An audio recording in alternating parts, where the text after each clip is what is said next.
ہوتا ہے، لیکن جو ایک لیڈر ہوتا ہے اس کا فوکس اگلا الیکشن نہیں، اگلی جنریشن ہوتا ہے۔ We are fortunate to have a leader in Imran Khan who has this great vision of making this planet a better place to live for generations to come. Thank you, Imran Khan, for leading this great cause. May the Almighty help you all the way. Ladies and gentlemen, please welcome Prime Minister of Pakistan, His Excellency Imran Khan. Pakistan کی آن ہے آپ، پاکستان کی جان ہے آپ، پاکستان کی شان ہے آپ، پاکستان کے کپتان ہیں آپ، وزیر اعظم عمران خان ہیں آپ۔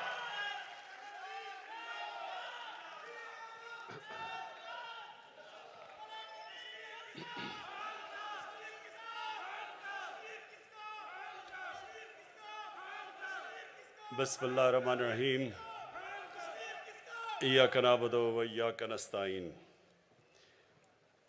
میں آج اس کو ایک بڑا اعزاز سمجھتا ہوں کہ ورلڈ انوائرمنٹ ڈے کی سیلیبریشن کو پاکستان کو ایک اعزاز ملا ہوسٹ کرنے کا، اور میں اپنے ملک کے لیے خوش ہوں اس لیے کہ بڑی جلدی ہمارا ملک ایک ورلڈ انوائرمنٹ کے میپ پہ آ گیا ہے، کہ لوگ دنیا اب ریئلائز کرتی ہے کہ پاکستان وہ ملک ہے جو ان چند ملکوں میں سے ہے جو کہ فکر کرتا ہے اپنے آنے والی نسلوں کے لیے، اور لہٰذا آنے والی نسلوں کے لیے ایک بہتر جہان چھوڑنے کی جو وہ کوشش کر رہا ہے وہ اکنالج کی گئی ہیں، تو مجھے اس سے بھی بڑی خوشی ہے۔ میں اپنی قوم کے لیے، پاکستانیوں کے لیے، مسلمانوں کے لیے جو حدیث ہے نبی صلی اللہ علیہ وسلم کی، یہ بڑا ضروری ہے ہم سب کو سمجھنا، کیونکہ وہ دنیا کی تاریخ میں کبھی بھی ایسا لیڈر نہ آیا تھا نہ آئے گا۔ تو انہوں نے کہا کہ اگلی دنیا کے لیے ایسے جیو کہ تم نے کل مر جانا ہے، اپنے اعمال اتنے اچھے کرو کہ تمہیں سارا فکر ہونا چاہیے کہ تمہیں ایک دن اللہ کو جواب دینا ہے، تو اس طرح کرو کہ تم آج سے اپنے اعمال ٹھیک کرو۔ لیکن دوسری دنیا کے لیے، اس دنیا کے لیے ایسے جیو کہ آپ نے 1000 سال زندہ رہنا ہے، یعنی جو بھی آج اس دنیا پہ آپ کر رہے ہیں اس کا امپیکٹ آنے والی نسلوں پہ کیا ہوگا، آپ کو مسلسل سوچنا چاہیے۔ اور ایک قرآن کی آیت ہے کہ میری زمین پہ نکل کے دیکھو کہ کتنی قومیں میں نے برباد کی جو میرے حکم پہ نہیں چلی۔ تو یہ اللہ کا حکم ہے کہ آپ کی جب اللہ کی زمین پہ آپ قدم رکھتے ہیں تو آپ کو فکر کرنی چاہیے کہ آپ جو بھی اس کی زمین پہ جو بھی ایکٹیویٹی کر رہے ہیں اس کا آگے آنے والی جنریشن کے اوپر کیا اثر پڑے گا۔ بدقسمتی سے نہ دنیا میں اس کے اوپر توجہ دی گئی، کئی ملکوں نے دنیا میں بڑی توجہ دی شروع سے۔ میں یہ ضرور کہوں گا کہ میں نے کئی دنیا کے ایسے ملک دیکھے ہیں جدھر شروع سے ہی ان کے اندر ایک احساس تھا کہ ہم نے اپنی انوائرمنٹ کا دھیان رکھنا ہے، لیکن کئی ملکوں کو اس چیز کی بالکل فکر نہیں ہوئی۔ ہمارا ملک بھی ان میں سے ایک ہے۔ آپ یہ سوچیں کہ جب سے پاکستان بنا ہے، میں اسیس کر رہا تھا 2000 جب ہم نے 1 ارب درخت لگانے کا فیصلہ کیا پختونخوا میں، جب ہماری گورنمنٹ آئی 2013 میں، تو ساری ہماری تاریخ میں 64 کروڑ درخت لگائے گئے تھے۔ جتنی بھی ہماری فارسٹ ڈپارٹمنٹس تھیں، ٹوٹل درخت ہم نے 64 کروڑ لگائے تھے۔ تو ہم نے 5 سالوں کے اندر 1 ارب درخت لگایا پختونخوا میں۔ لیکن یہی نہیں تکلیف دہ چیز، جو پرانے ہمارے جنگل تھے، جو بچپن میں جایا کرتا تھا، مجھے میرے کزن میرے بڑے لے کے جایا کرتے تھے، چھانگا مانگا کا بڑا جنگل ہوتا تھا، کندیاں کا میاں والی میں بڑا جنگل تھا، چیچا وطنی میں دیپال پور، یہ سارے جنگل پرانے بنے ہوئے تھے، انگریزوں کے بنائے ہوئے. تو ہمارے دیکھتے دیکھتے یہ جنگل تباہ ہونے شروع ہوئے اور جنگلوں کے اندر بڑے درخت کٹ گئے، انکروچمنٹ ہو گئی، ان کی زمینوں کے اوپر لوگوں نے قبضے کر لیے. کوئی کسی کو فکر نہیں تھی کہ کتنا بڑا ہمارے آنے والی جنریشنز کے لیے اثاثہ ہے ہمارے جنگل. اور یہ ہمارے جنگل بھی آہستہ آہستہ گئے، ہمارے دریاؤں کو پلوٹ کیا گیا کہ بے دردی سے. میں جب بڑا ہو رہا تھا تو ہمارے زمان پاک کے باہر جو نہر ہے وہ میں نے آپ لوگوں کو دیکھا ہوا کہ عام سائیکل پہ جا رہے ہوتے تھے گرمیوں میں، لوگ اتر کے نہر کا پانی پیتے تھے. اب کوئی تصور بھی نہیں، اب نہر کا پانی تو چھوڑو، نلکے کا پانی ٹھیک نہیں ہے.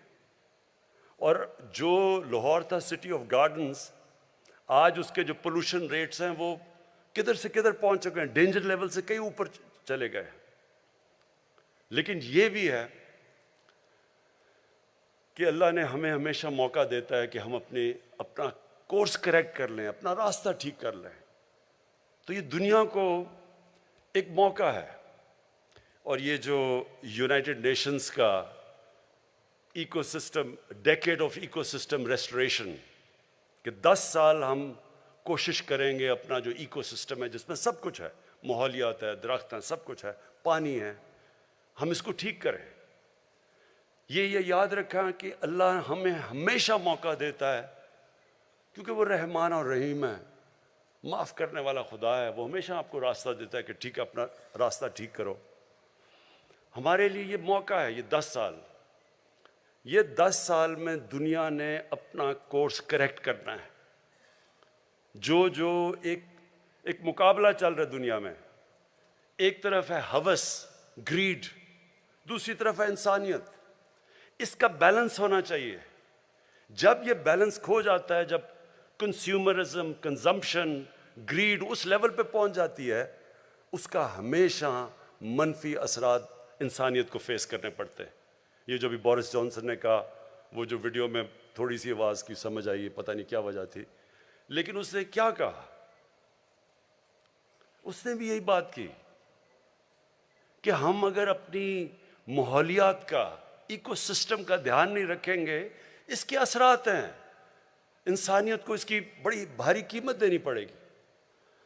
تو جو ہم کر رہے ہیں، میں ذرا بریفلی آپ کو بتا دوں ہم کیا کر سکتے ہیں. پاکستان کا تو جو یہ کاربن ایمیشنز کے اندر جو ہماری جو کنٹریبیوشن ہے وہ منسکیول ہے، نہ ہونے کے برابر ہے، 1% سے بھی نیچے ہے.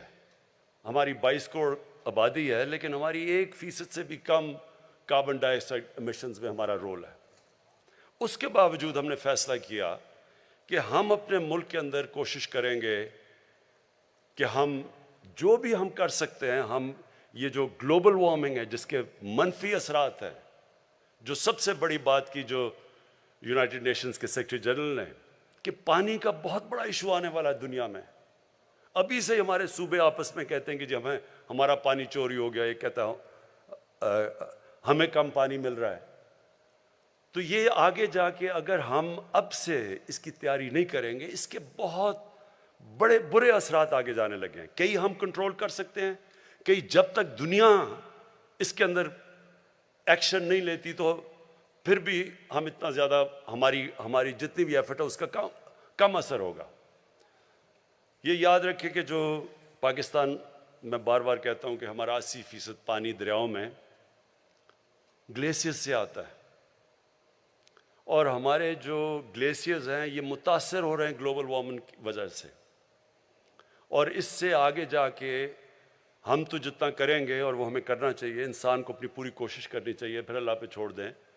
لیکن دنیا کو بھی اگر اس کے اوپر جو کاربن ایمیشنز کے اوپر جو ٹارگٹ سیٹ کیے ہوئے ہیں، وہ ابھی سے اس کے اوپر کام نہ کیا گیا. اور شکر ہے کہ یہ کرونا وائرس کا، یہ کووڈ کا ایک جو فائدہ ہوا ہے وہ یہ کہ دنیا کو ایک دم احساس ہوا ہے کہ دنیا انٹر ڈیپینڈنٹ ہے. یہ اب نہیں کر سکتے کہ میں اپنے بارڈر بند کر دوں تو میں بچ جاؤں گا. کئی چیزیں ایسی ہیں جو بارڈرز کا دھیان نہیں رکھتی، جس طرح کرونا وائرس تھی، اور نہ ہی یہ دھیان رکھے گی جو گلوبل وارمنگ ہے. اس کے اثرات ساری دنیا پہ پڑیں گے. لیکن ان ملکوں کے اوپر جن کا پانی ڈپینڈ کرتا ہے گلیشیئرز کے اوپر، ان کے اوپر بہت برا اس کا ایفیکٹ جائے گا، جس میں پاکستان تو ایک ملک ہے، ہندوستان جو سارا ان کے ہمالیہ سے جو ان کے گلیشیئر سے پانی آتا ہے، گینجیز کے اندر، برہما پوترا میں 2 بڑے دریا سسٹمز جو ہیں ان کے، وہ متاثر ہوں گے۔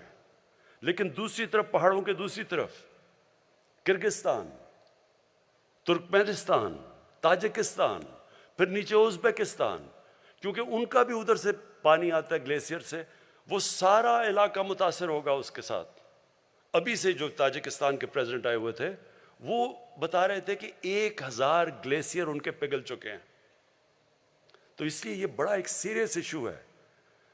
20 سال پہلے جب گلوبل وارمنگ کی بات ہوتی تھی لوگ مذاق اڑاتے تھے لوگوں کا، میں نے خود سنا ہوا ہے لوگوں کو، جب کئی انوائرمنٹلسٹ کہتے تھے کہ موسم گرم ہو رہا ہے تو سب مذاق اڑاتے تھے، ابھی بھی پچھلے کئی سالوں پہلے بھی مذاق اڑتا رہا ہے لوگوں کا۔ لیکن اب دنیا ریئلائز کر رہی ہے اس کا امپیکٹ، جو کلائمیٹ چینج ہے، جو مثلاً فلپینز، ان کے پریزیڈنٹ کہیں ملے تھے بیجنگ میں، تو وہ ان کا تو ملک میں ہر دوسرے دن نہ کوئی سائیکلون آ رہا ہے، کوئی ٹائفون آ رہا ہے، ہریکینز آ رہی ہیں، تو جو نقصانات اب اس کے اور کئی اور ملک فیس کر رہے ہیں، یہ جو کلائمیٹ، یہ جو انپریڈکٹیبل موسم ہے یہ کلائمیٹ چینج کی وجہ سے۔ تو لہٰذا پہلے تو ہم کیا کر سکتے ہیں؟ پہلے تو ہمیں خود، اگر دنیا نہیں کرتی تو کیا ہم نے کچھ نہیں کرنا؟ نہیں، پاکستان نے، اور اللہ کا شکر ہے کہ اکنالج بھی کیا کہ جو پاکستان نے اب تک کیا، ہم نے آگے کیا کرنا ہے؟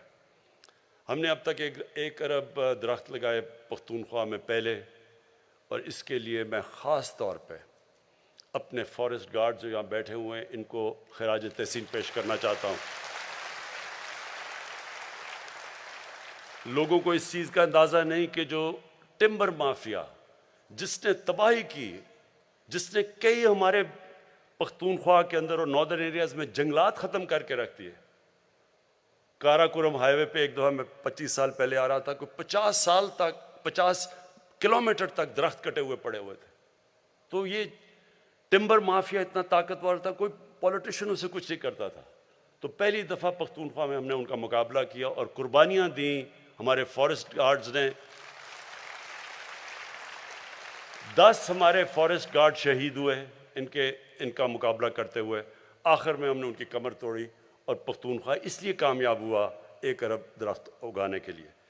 اب ہمارا جو دوسرا چیلنج ہے، ہم نے 10 ارب درخت کا فیصلہ کیا اگانے میں، اور مجھے بڑی خوشی ہے کہ 1 ارب درخت کا جس سے 1 ارب درخت پورا کیا تھا وہ میں نے ابھی مرغلا میں پلانٹ کیا، تو ہمارا 1 ارب درخت پورا ہو گیا۔ یہ جو 10 بلین جو دوسرا والا ہمارا جا رہے ہیں، 9 ارب رہ گئے ہیں۔ اس کی کامیابی کے اندر جب تک ساری قوم مل کے اس چیز کا احساس نہیں کرے گی کہ یہ ہم اپنے بچوں کے لیے کر رہے ہیں، تب تک ہم کامیاب نہیں ہوں گے۔ سب کو، اور میں یہ چاہتا ہوں کہ ہمارے اسکول کی ٹیچرز، میں سارے پاکستان کی ٹیچرز کو خاص طور پہ آج کہنا چاہتا ہوں، آپ کے اوپر بہت بڑی ذمہ داری ہے۔ اسکولوں کے اندر آپ بچوں کو شروع سے بتانا شروع کریں کہ اہمیت کیا درختوں کی، کیوں ہمیں اپنے گھر میں، شہر میں، جدھر جگہ ملے، کیوں ہمیں درخت اگانا ہے، کیوں ان کے مستقبل کے لیے یہ ضروری ہے۔ اور میں آپ کو یقین دلاتا ہوں کہ اگر ہم کامیاب ہو گئے 10 ارب میں تو اتنا امپیکٹ پڑے گا، لوگوں کی زندگیوں پہ پڑے گا، ملک پہ پڑے گا، سارا جو ہماری اکانومی ہے اس کے اوپر امپیکٹ پڑے گا۔ یہ صرف یہی نہیں کہ درخت اگاتے ہیں اور اس سے گلوبل وارمنگ کا امپیکٹ ہے، پانی ریٹین کرتا ہے درخت، آگے جو پانی کے ہمیں مسئلے آ رہے ہیں اس میں ہماری مدد کرے گا، موسم کو صاف کرے گا، آکسیجن جو سپلائی جاتی ہے اس سے جو ہمارے شہروں کے اندر پولوشن بڑھتی جا رہی ہے اس کو کاؤنٹر کرے گا، اور پھر وائلڈ لائف، برڈ لائف، یہ سارا ایک پورا ایکو سسٹم ریسٹور ہوگا۔ تو اس کی بہت بڑی وجہ ضرورت یہ ہے کہ سارا ملک اس میں شامل ہو۔ یہ کبھی بھی کوئی گورنمنٹ خود نہیں کر سکتی، قوم مل کے یہ جنگ جیت سکتی ہے۔ اور جو میں نے دیکھا پختونخوا کے اندر پہلے 2 سال کوئی رسپانس نہیں تھا، تیسرے سال تھوڑا سا آیا، اور چوتھے اور 5ویں سال ایک بہت بڑی اویئرنیس کریٹ ہوئی اور سب شامل ہو گئے اس کے اندر۔ تو میں اب چاہتا ہوں کہ ہم یہ جو ہمارے انیشیٹوز ہیں اس کے اندر ہم ساری قوم کو انوالو کریں، خاص طور پہ جو ہماری بہت بڑی ایڈوانٹیج ہے، ہم دنیا میں دوسرا ینگسٹ پاپولیشن ہے۔ مثلا چائنا کو بڑا پرابلم ہے، ان کے بوڑھے ہو گئے لوگ، انہوں نے اب کہا کہ بچے زیادہ پیدا کرو۔ ہم کوشش کریں بچے کم پیدا کریں کیونکہ ہمارے لوگ بہت زیادہ ہیں، لیکن ہمارا جو ینگ پاپولیشن ہے اس کی یہ بہت بڑی، ہم اس کو کنورٹ کر سکتے ہیں ایک ایسٹ میں کہ وہ ہمارے شامل ہو، یہ جو ساری ہمارا جو ایکو سسٹم ریسٹوریشن کے اندر، اس کے اندر پوری طرح ہمارے یوتھ کی پوری کنٹریبیوشن، بچوں کی کنٹریبیوشن ہو اور اویئرنیس شروع سے ہی ہو جائے۔ میں نے یہ دیکھا تھا کہ کئی یورپین ملکوں میں اسکول سے بچوں کو پورا احساس ہوتا ہے انوائرمنٹ کا، بچے پریشر ڈالتے ہیں بڑوں کے اوپر کہ آپ ہمارے مستقبل کے لیے آپ کو انوائرمنٹ کا دھیان رکھنا پڑے گا۔ ہمارے جو انیشیٹوز ہیں 10 بلین ٹری کے علاوہ، جو یہ ویٹ لینڈ، یہ جو ریچارج پاکستان، کیونکہ پانی کا پرابلم ہے، یہ بڑا اچھا ایک انیشیٹو، اور میں امین اسلم آپ کو اس کی داد دیتا ہوں کہ جو ہمارا فلڈ واٹرز ہوتے ہیں وہ ضائع ہو جاتے ہیں، انہی فلڈ واٹرز کو ہم، یہ جو ہماری ویٹ لینڈز ہیں مثلا لیکس ہیں، ان کو ہم ریچارج کر سکتے ہیں اور ان کو ڈائیورٹ کر سکتے ہیں۔ جب فلڈ کا پانی ہے تو وہاں بھی پانی سٹور ہو جائے گا اور وہ پانی پھر نیچے سیپ کرتا ہے، گراؤنڈ لیول بھی ہمارا ایکویفر بھی باقاعدہ ریجوونیٹ ہوتا جائے گا، تو اس کے لیے بھی ایک بڑا زبردست پروگرام ہے۔ پھر جو مرین لائف ہے، ہمارے پاس ایک بہت بڑی کوسٹ لائن ہے، ادھر پھر یہ جو ابھی آپ نے دیکھا بھی جو مینگرووز ہیں، ان کی ریجنریشن کے اوپر کام ہو رہا ہے، اور یہ یاد رکھیں کہ مینگروو کی خاصیت یہ ہے کہ وہ کاربن ابزارب کرتی ہے سب سے زیادہ، تو وہ انوائرمنٹلی سب سے زیادہ فائدہ پہنچاتی ہے۔ تو مینگرووز کے اوپر دنیا میں کم ہو رہے ہیں، لیکن اللہ کا شکر ہے کہ پاکستان میں مینگرووز ہمارے بڑھتے جا رہے ہیں۔ اور پھر جو ہمیں سب کو کوشش کرنی ہے وہ یہ کہ ہم لوگوں کا اس میں انوالومنٹ کریں، یعنی لوگوں کی جو مقامی لوگ ہیں، یہ یاد رکھیں بھوکے لوگ انوائرمنٹ کی پرواہ نہیں کریں گے۔ اگر میں بھوکا ہوں، مجھے کیا، میں پہلے تو سوچوں گا اپنا پیٹ پالنے کا، مجھے کیا فرق اگر میں بھوکا مر رہا ہوں کہ درخت لگتے ہیں یا نہیں لگتے۔ جو مقامی لوگ ہیں ان کی انوالومنٹ اس میں بہت ضروری ہے، جس کے لیے جو امین اسلم آپ نے گرین جابز کی بات کی کہ ہم ان کو سٹیک دیں اس کے اندر۔ جو ابھی آپ نے دکھایا کہ خواتین پہاڑی علاقوں کے اندر نرسریز اگا رہی ہیں اور ان کو پھر پیسے ملتے ہیں، ان کی انکم بڑھ رہی ہے، وہ انوالو ہو جاتے ہیں۔ پھر وہاں کے مقامی نوجوان ہیں، ان کو پھر فارسٹ گارڈز بنائیں، ان کی ذمہ داری دیں، ان میں سے سلیکٹ کریں، کیونکہ اب ہم نے 15 نئے نیشنل پارکس بنا دیے ہیں، اور یہ نیشنل پارکس ان کو جو پرزرو کریں گے، جو ٹریننگ کرنی ہے، آپ نے کوئٹہ کا بتایا جو زیارت کے اندر اسکول بنایا ہے، یہ نیشنل پارکس کے لیے اسپیشل گارڈز آپ کو چاہیے، اور ان کی بھی جو ہمارے فارسٹ گارڈز ہیں ان کی بھی نفری بڑھانی پڑے گی، ان کو بھی ٹریننگ دینی پڑے گی کہ ان کو پروٹیکٹ کرنے کے لیے، ان نیشنل پارکس کو پروٹیکٹ کرنے کے لیے۔ اور اس سے پھر جب مقامی لوگوں کو فائدہ سب سے زیادہ ہوگا کہ ایکو ٹورزم بڑھ جائے گی۔ تو جب مقامی لوگ دیکھیں گے کہ درخت بچانے سے، علاقوں کو پرزرو کرنے سے ان کی زندگیاں بہتر ہوتی ہیں، تو پھر وہ سٹیک ہولڈرز ہو جائیں گے۔ میں آپ کو مثال دیتا ہوں کہ پاکستان کے ناردرن ایریاز میں جو آئی بیکس تھا وہ ختم ہوتا جا رہا تھا تقریباً۔ آئی بیکس جو آپ نہیں جانتے کہ خاص یہ ہرن کی طرح کا جانور ہے جو بڑا دنیا میں بڑے کم ایریاز میں بچتا ہے، تو پاکستان کے ناردرن ایریا میں تقریباً ختم ہو گیا تھا۔ اس کے لیے ایک بڑا اچھا پروگرام آیا ٹرافی ہنٹنگ کا، کہ انہوں نے اسپیشل باہر سے لوگ آتے ہیں، $1 لاکھ دیتے ہیں ایک آئی بیکس کو مارنے کے لیے، تو وہ باہر سے آتے ہیں، وہ پھر $1 لاکھ جو وہ دیتے ہیں وہ سارا پیسہ ڈسٹریبیوٹ ہو جاتا ہے مقامی لوگوں کے اندر۔ تو پھر مقامی لوگوں کو جب پیسہ ملتا ہے وہ پروٹیکٹ کرتے ہیں۔ آج اتنا زیادہ پاپولیشن ہو گیا ہے آئی بیکس کا کہ وہ مجھے انہوں نے دکھایا، ہم سڑک سے نظر آتے ہیں آئی بیکس پھرتے ہوئے اوپر، کیونکہ لوگوں کا سٹیک ہو گیا اس میں۔ اسی طرح ہم نے لوگوں کا سٹیک بنانا ہے نیشنل پارکس کو بچانے کے لیے، کیونکہ وہاں ٹورزم آئے گی، ان کا فائدہ ہوگا۔ یہ جو ہمارے سارے اب علاقے ہیں جو ہم ٹورزم کے لیے کھول رہے ہیں، ان کے اندر جو درخت ہیں ان کو بچانے کے لیے لوکل لوگوں کو ہم نے انوالو کرنا ہے، ان کی مدد کرنی ہے، ان کی روزگار بہتر کرنا ہے، تاکہ وہ پھر سٹیک ہولڈرز بن جائیں۔ آخر میں پاکستان کا جس طرح میں نے کہا ہماری کنٹریبیوشن گلوبل وارمنگ یعنی کاربن ایمیشنز میں منیمل ہے، نہ ہونے کے برابر ہے، اور جو امیر ملک ہیں جو سب سے زیادہ اس کے اندر کاربن ایمیشنز میں جن کی کنٹریبیوشن ہے، ان کی اب بہت بڑی ذمہ داری ہے کہ یہ کم از کم وہ فنڈز پرووائڈ کریں تاکہ ہمارے جیسے ملک گلوبل وارمنگ فائٹ کر سکیں، ہم اپنی انوائرمنٹ کو بہتر کر سکیں۔ اب مسئلہ کیا ہے؟ ریسورسز کا ڈفرنس۔ ہمارے پاس مثلا کیا کنسٹرینٹس ہے پاکستان کے پاس؟ ہم نے بڑی مشکلوں سے پیسہ نکالتے ہیں اپنی 10 بلین ٹری سونامی کے لیے، اور پھر یہ جو کلین اور گرین پاکستان کے انیشیٹیوز ہیں، ہمارے پاس آدھا پیسہ جو ہمارا ٹیکس کا وہ تو چلا جاتا ہے قرضوں کی قسطیں ادا کرنے میں، جو باقی بچتا ہے اس کے اوپر اتنا پریشر ہوتا ہے۔ ہمارے پاس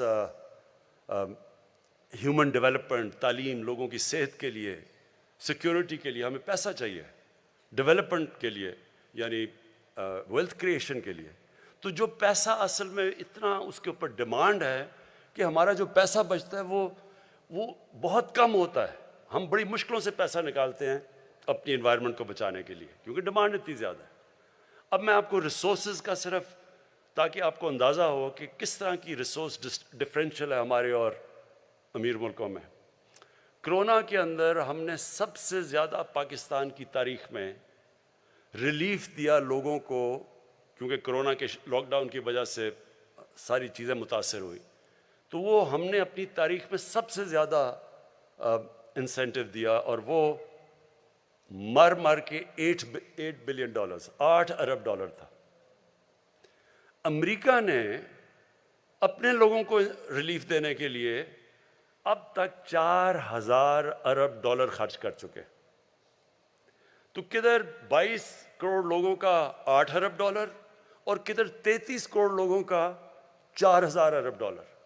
یہ جو ریسورس ڈفرینشیل ہے، یہ اس کی وجہ سے وہ ملک جو سب سے زیادہ پلوٹ بھی کرتے ہیں، جن کے پاس پیسہ بھی زیادہ ہے، ان سارے ملکوں کو سپورٹ کرنا چاہیے جو کہ کلائمیٹ کی جنگ لڑ رہے ہیں۔ اور میں اس میں یونائٹڈ نیشنز کو پھر UNEP کو، انوائرمنٹ پروگرام کو خاص طور پہ میں خراج تحسین پیش کرتا ہوں۔ میں یونائٹڈ نیشنز کے سیکرٹری جنرل کو خراج تحسین پیش کرتا ہوں کہ وہ یہ بار بار یہ بات کہتے رہتے ہیں کہ امیر ملک اپنی ذمہ داری لیں، مدد کریں ان لوگوں کی جو سارے جنگ لڑ رہے ہیں انوائرمنٹ کی۔ مثلا بنگلہ دیش ہے، ان کا بڑا وہ بھی ان 10 ملکوں میں سب سے زیادہ متاثر ہے کلائمیٹ چینج کی وجہ سے، جس طرح پاکستان ہے۔ تو ان سارے ملکوں کی مدد کریں ہمارے لیے بھی، تاکہ ہم بھی فائٹ کر سکیں، اور یہ بھی پھر اپنی کوشش کریں کہ جو ایمیشنز ہیں ان کو کم کریں۔ اور یہ جس طرح ہم بھی اب اپنی ایمیشنز کے اوپر بھی ہم جو آگے فیصلہ ہم نے کیا ہے کہ 2030 تک ہمارا جو ساری بجلی ہم بنائیں گے وہ 60% رینیوبلز سے بنے گی، اور ہماری انشاءاللہ 30% جو بھی ساری گاڑیاں ہوں گی وہ یعنی الیکٹرک بجلی سے چلیں گی۔ جس طرح کہ ابھی باہر اور میں داد دیتا ہوں ہمارے نوجوانوں کے کہ انہوں نے اسکوٹر بھی بنا لیا ہے جو بجلی سے چلتا ہے، انہوں نے رکشہ بھی بنا لیا ہے۔ یہ ساروں سے ہمارے شہر کے اندر جو پولوشن لیولز ہیں وہ نیچے آئیں گے۔ میں پنجاب گورنمنٹ کو خاص اس لیے آج کیونکہ انوائرمنٹ کی بات کر رہے ہیں، میں ان کو مبارک دینا چاہتا ہوں، کیونکہ لاہور کے اندر جو سارے جو بھٹے تھے اینٹوں کے، اس کی وجہ سے بہت پولوشن تھی۔ تو پنجاب گورنمنٹ نے 1 سال میں سارے جتنے بھٹے ہیں ان کو ایک نئی ٹیکنالوجی، زگ زیگ ٹیکنالوجی پہ لے آئے جو کہ یہ جو پلوٹ نہیں کرتے۔ تو یہ ہم سارا ملک کا، لوگوں کا اب دھیان ہی اس طرف جانا چاہیے کہ اس ملک میں درخت اگائیں، اس ملک میں اپنے دریا صاف کریں، اس ملک میں اپنے شہروں کے اندر درخت اگائیں تاکہ پولوشن لیولز کم آئیں، اس ملک میں ہم صفائی کریں، اور اس سب سے بڑی چیز یہ کہ ہم سارا ملک مل کے ایک ہی طرف چلے کہ ہمارا یوتھ، ہمارے بزرگ اپنے بچوں کے لیے سب یہ فیصلہ کر لیں کہ یہ جو اب ہے ڈیکیڈ، یہ جو یونائٹڈ نیشنز نے اناؤنس کیا ہے، decade of ecosystem restoration, کہ ہم ایک دنیا فائٹ بیک کرے اپنا ایکو سسٹم کو ٹھیک ریسٹور کرنے کے لیے. بہت بہت شکریہ.